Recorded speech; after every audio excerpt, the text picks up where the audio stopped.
All right, we're in New York City. Welcome to today's video. Today we're gonna talk about the apartment hunting process in New York City.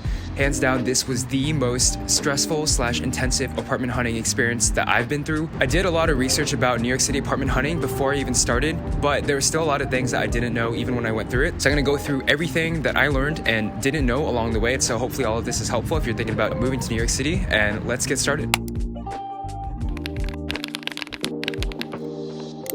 I was only looking at apartments in the west side of Manhattan, so that includes the Upper West Side, Lincoln Square, Hell's Kitchen, also Chelsea and West Village area. I'm living with 2 roommates, and I'm looking for a 3-bed apartment, preferably at least 2 bathrooms. The budget that we had for apartments coming into this was around $5,000 to $6,500, which is quite a large range. But even so, Chelsea and West Village were a bit more on the expensive side of that range, so we eliminated them from our list. We also thought about living in other areas where a lot of younger people are living, such as Williamsburg, Lower East Side, East Village, Dumbro, Brooklyn Heights. But given our priorities, such as being close to work or nature, we decided Upper West Side-ish area was the best fit for us. Also, other reasons to come to the Upper West Side, I'm gonna sell you on this. Just the environment is a lot more conducive to living. I think it's really funny when I talk to people and they're like, "You live in New York? Oh, I could never live in New York. It's gross, it's crowded, there's so many people." And then they're like, "Yeah, I was like in Times Square." Like, please. We all hate Times Square here too. So one of the reasons we're keen on the Upper West Side is that it's a lot more calm and quiet here. There's a lot of room to breathe, and like I said, there's nature on both sides. You got the Upper West Side Highway on the west, and then you got the Central Park on the east.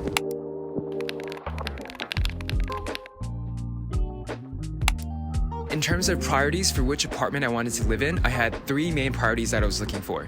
One is a sizable room. I really don't want to be living in one of those New York closets where your room is 6 by 8 feet or something and your bed is touching all sides of the wall. So that was number 1 for me. Second on my list was having a hostable communal space. I like the idea of having a large open space for everyone to gather, and also if I'm sharing a space with 2 other roommates, I want a place where we can chill and not feel super cramped in our apartment. The third priority would be having natural light. It doesn't have to have light everywhere, but at least in some parts of the apartment, I would prefer that it have some natural light. Other things that we considered were having unit washer dryer. We didn't want to be like in a basement unit, and absolutely no roaches and no rodents. I once had an experience with that in Chicago and it was not fun. I saw like 10 roaches a day.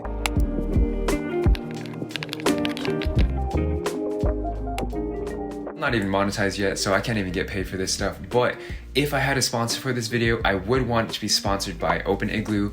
Open Igloo is a apartment reviews website that's anonymous for New York City and other major cities in the US. You're able to see ratings from other tenants around owner responsiveness, pest control, as well as other metrics like noise control. This is like the number 1 resource that I recommend to people who are looking for apartments in New York. Every time I recommend it, people say it's extremely helpful. I've personally used Open Igloo to narrow down my list quite a bit. There have been plenty of times where I see a really nice apartment for a really good price, but then you look at Open Igloo and it's like, oh, hella infested by roaches. So taking that off the list. In order to access it, you just have to write a review about an apartment you lived in previously, and then you'll have full access to everything on the platform. In terms of what apps I use to find apartments, obviously number 1 is StreetEasy. I would say the majority of people find their New York City apartment on StreetEasy. It has the most listings. You're able to search by different neighborhoods as well as by bedrooms, bathrooms, whether you want in-unit laundry, other amenities. I would also say don't discount Craigslist. I did see an apartment that I really liked in Lincoln Square on StreetEasy,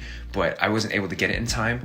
However, it was listed on Craigslist like a week before it was listed on StreetEasy, so in my mind, if I had just been on Craigslist, I would have gotten that apartment a lot sooner. Look on Craigslist at your own risk. I know people think it's sketchy, but anyways. Another way people find affordable housing in New York is through the New York City housing lottery system. I think it's like raffle/lottery based. And if you get picked, you're able to have the opportunity to sign a lease at a building at a rent controlled unit. They have this lottery system based on different levels of income. So even within the same building, they have units that are available for people of different types of incomes. I actually won one of these units. I was selected for a 1-bedroom in Brooklyn, but I actually ended up not applying for it because I wanted to live in Manhattan. Maybe I'll move out to Brooklyn in a couple years, but for now I wanted to be in Manhattan. So if any more questions about that, let me know in the comments below. And lastly, I know everyone doesn't have a situation where they're able to live with other people in New York City. So another website that I was looking at before I had confirmed roommates was liveohana.ai. So these are verified subleases that are listed and gathered from a multitude of sites. You can coordinate with the people who are already living there to find a sublease sublease situation if you don't have someone already in mind. I personally didn't need it because I found people I was just going to live with, but there was a time where I didn't know who I was going to live with, and I was considering that as an option, and I would recommend that as a means of finding sublets and roommates.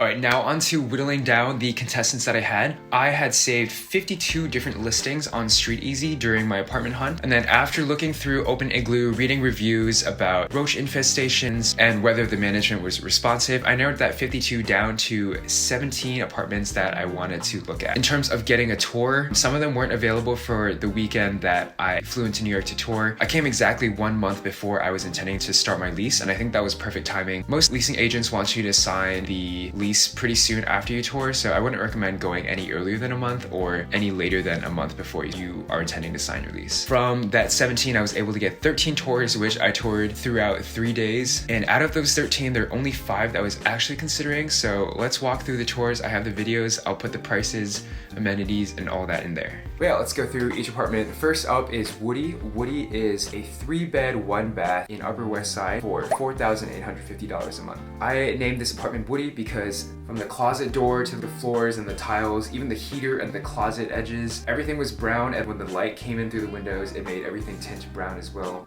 It's also a true 2-bed with a flex apartment, which means they put a wall in the living room to make a 3rd bedroom, which also means you don't actually get light in your living room. At first I thought I was getting catfish every time I went to these apartment tours, but this is actually super common. They'll say it's a 3-bed, but it's actually a 2-bed with a flex room, or like they'll say it's a 2-bed, but it's actually a 1-bed with a flex room. And all of these flex rooms just take out all the natural light, and the light stays within the flex room. So I wasn't a huge fan of this apartment because of that. On some of these, they didn't even have the walls up, so they expect you to pay an extra $3,000 to $5,000 to put in the flex room. I ain't got money to do that, so I was avoiding those like the plague. The ceilings on this apartment were huge. I kid you not, they were maybe like 15 feet high. Definitely the highest ceilings I've seen in like a residential apartment ever. I could definitely have like a basketball hoop installed at regulation height and still be able to shoot on it within these rooms. There was also a lot of closet space up on the top. I don't know how we get it there. We have to buy like a ladder or something, but it's a very interesting unit. Something I wasn't a fan of this unit was the dinky little bathroom. The toilet was like half created. It was right next to the bathtub, so it's like if you're taking a poop, your knee's gonna be hitting the bathtub while you're pooping. That's like unideal. Also, with 3 people and 1 bathroom, that's also kind of tight. Wasn't super preferable for me. There was no in-unit laundry. The laundry was in the basement. Overall, I thought this was a great budget option. It was definitely livable. Just some of the things weren't quite ideal, like the bathroom. Flex room was definitely like a killer for me. It made it just feel a lot less homey.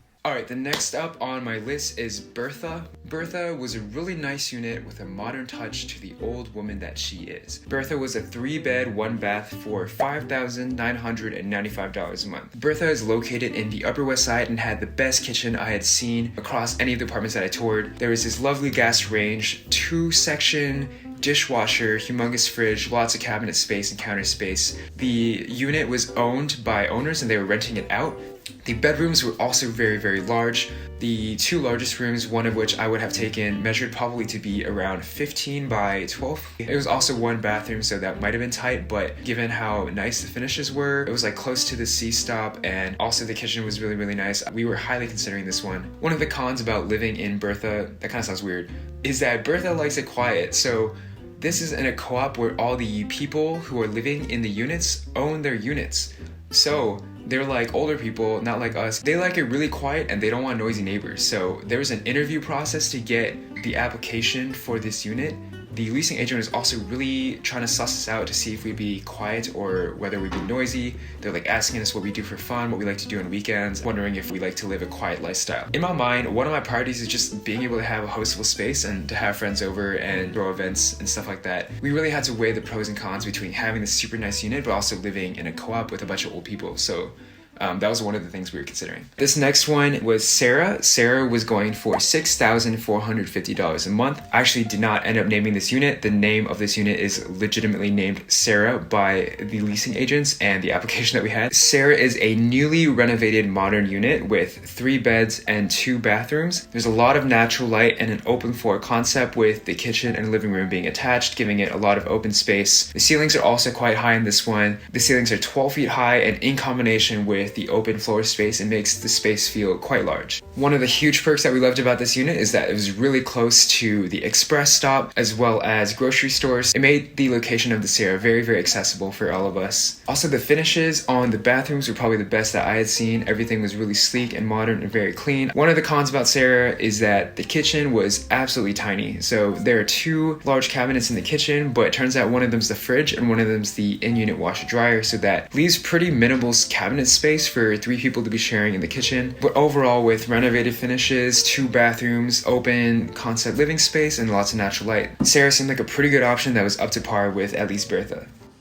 Alright, fourth on the list is Vivian. Vivian is the party rooftop apartment going for $6,600 a month. This was a 3-bed, 3-bath in Hell's Kitchen in a bit busier area than we would have liked, but not as crazy as Midtown itself. It was a bit pricey, but we were really intrigued by the private rooftop deck. It was a duplex with 2 rooms on the bottom, 1 room on the upper floor. The other side of that floor was this private rooftop deck that was south facing. The finishes were not as new as, say, Bertha and Sarah, but they were definitely decent. The kitchen appliances were new and we had a nice gas ring. Overall, this unit was pretty nice. The price was a bit above our range. When we were looking at this, it'd be super nice to have a private rooftop deck. It'd be quite an experience to have that as a young person in your 20s. But yeah, the price was a bit much. That would come out to average $2,200 a person. I think that was the main con of this unit. The last unit that we looked at was also in Hell's Kitchen. This is Madison. Madison was being listed for $5,766 a month. This is a modern unit in Hell's Kitchen, 4th floor story walk up. It's a 3-bedroom, 2-bath with in-unit washer dryer. This kitchen actually probably is pretty comparable to Bertha because it had brand new appliances, huge fridge, gas range, and tons of storage space and cabinets across the kitchen. The master bedroom was huge and had a lot of living space and closet space. The con of the space was that the other 2 bedrooms were actually just shoe boxes. Both of them were maybe about 8 by 8 and didn't even have a closet. So if you put like a wardrobe or a dresser in there, that would take up a lot of space too. In my opinion, the living space was kind of mid-tier. It was an open concept space with the living room next to the kitchen, but because of the layout, there wasn't really much space to have like a proper living room. Overall, this had a lot of kitchen storage. Weren't too hot on the living room space, and especially the bedrooms. I think the bedrooms were a deal breaker with me given how small they were. So we toured apartments throughout Friday, Saturday, Sunday, and after Sunday we applied for 2 of these apartments. Let me know down in the comments what you think the best 2 were. Maybe you could guess which one I'm in now. You can also watch my other videos because it'll reveal what apartment I got. Basically within the week,